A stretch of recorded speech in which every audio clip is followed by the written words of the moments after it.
কক্সবাজার পৌরসভার ৫ ও ৬ নম্বর ওয়ার্ডের জলাবদ্ধতা নিরসনে উদ্যোগ নিয়েছেন স্থানীয় বাসিন্দারা।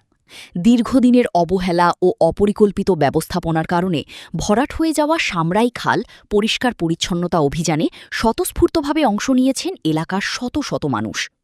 কক্সবাজার জেলা প্রতিনিধি এস.এম. শহীদুল ইসলাম জানান, ৫ ও ৬ নম্বর ওয়ার্ডের বৃষ্টির পানি চলাচলের প্রধান ও একমাত্র প্রাকৃতিক জলপথ হল সামরাই খাল। কিন্তু বছরের পর বছর খালটি যথাযথভাবে সংস্কার ও পরিষ্কার না করায় পানি প্রবাহ বাধাগ্রস্ত হচ্ছে। ফলে সামান্য ভারী বৃষ্টিতেই পুরো এলাকা জলাবদ্ধতায় ডুবে যায় এবং প্রতিবছর শত শত পরিবারকে দুর্ভোগ পোহাতে হয়। স্থানীয়রা জানান, দীর্ঘদিন ধরে এই সমস্যার স্থায়ী সমাধান না হওয়ায় এবার নিজেরাই খাল পরিষ্কারের উদ্যোগ নিয়েছেন। স্বেচ্ছাশ্রমের ভিত্তিতে খালের আবর্জনা, কচুরিপানা ও জমে থাকা মাটি অপসারণের কাজ করছেন তারা, যাতে বৃষ্টির পানি দ্রুত নিষ্কাশন হতে পারে। এলাকাবাসীর আশা, সামরাই খালের স্বাভাবিক পানি প্রবাহ ফিরে এলে বর্ষা মৌসুমে জলাবদ্ধতার দুর্ভোগ অনেকটাই কমে আসবে। এতে অন্তত ৬ থেকে ৭০০ পরিবারের মানুষ সরাসরি উপকৃত হবেন এবং তাদের বসতবাড়ি, সড়ক ও দৈনন্দিন জীবনযাত্রা স্বাভাবিক থাকবে। তারা সংশ্লিষ্ট কর্তৃপক্ষের প্রতিও আহ্বান জানিয়েছেন, শুধু একবারের পরিচ্ছন্নতা অভিযান নয়, ভবিষ্যতে নিয়মিত খাল খনন, পরিষ্কার পরিচ্ছন্নতা এবং দখলমুক্ত রাখার কার্যকর উদ্যোগ গ্রহণ করতে। স্থানীয়দের মতে, জনগণের অংশগ্রহণের পাশাপাশি সরকারি উদ্যোগ অব্যাহত থাকলেই এই এলাকার দীর্ঘদিনের জলাবদ্ধতা সমস্যার স্থায়ী সমাধান সম্ভব। সামরাই খাল, এই সামরাই খালে দীর্ঘদিন থেকে এই সামরাই খালের কোনো খনন এবং পরিষ্কার না করার কারণে প্রতিনিয়ত আমরা এখানে বন্যায় প্লাবিত হচ্ছি। সেজন্য আমরা আমাদের নিজস্ব অর্থায়নে আমরা একটা নৌকা নিয়ে এসেছি।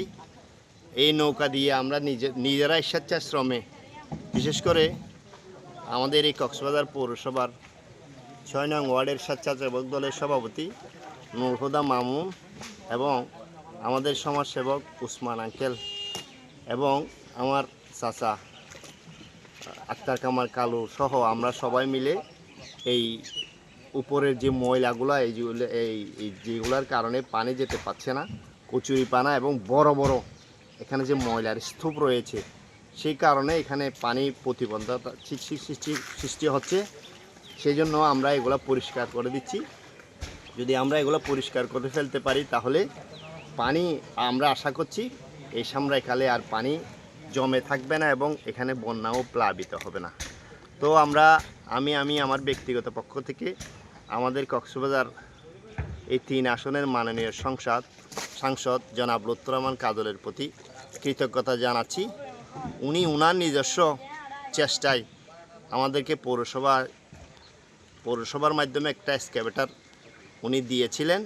এই এক্সক্যাভেটর দিয়ে আমরা নিচের অংশ আমরা সামরাই খাল খনন করেছি। তো বৃষ্টি যদি কমে যায়, রোদ শুরু হলে আমরা উপরের অংশ ইনশাল্লাহ খনন করব। যদি আমরা উপরের অংশ খনন করতে পারি তাহলে আগামী বছর থেকে ইনশাল্লাহ আমাদের এই এলাকায় আর কোনো বন্যায় প্লাবিত হবে না।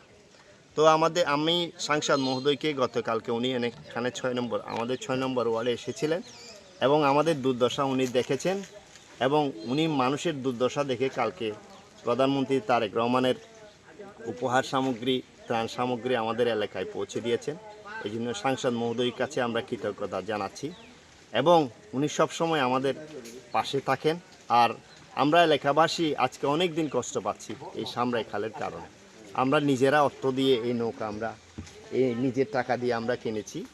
এখানে আমাদের অ্যাডভোকেট আবহানা মুস্তাফা কামাল মহোদয় আমাদেরকে এই নৌকাটা উনি কিনে দিয়েছেন, সহযোগিতা করেছেন এবং উনি অনেক বেশি কষ্ট করছেন। তো আমার আঙ্কেল উসমান আঙ্কেল এবং নুরুদা মামুন সেটা সবসময় এলাকার জন্য নিবেদিত একজন মানুষ।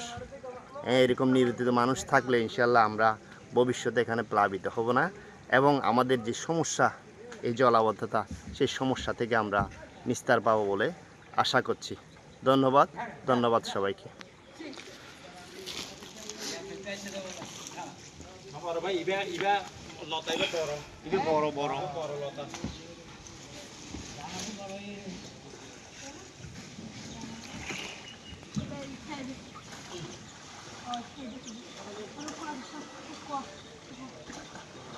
এই এটা খুব ভালো হবে, কারণ এখন বাস্তব তুলে ধরছেন তো।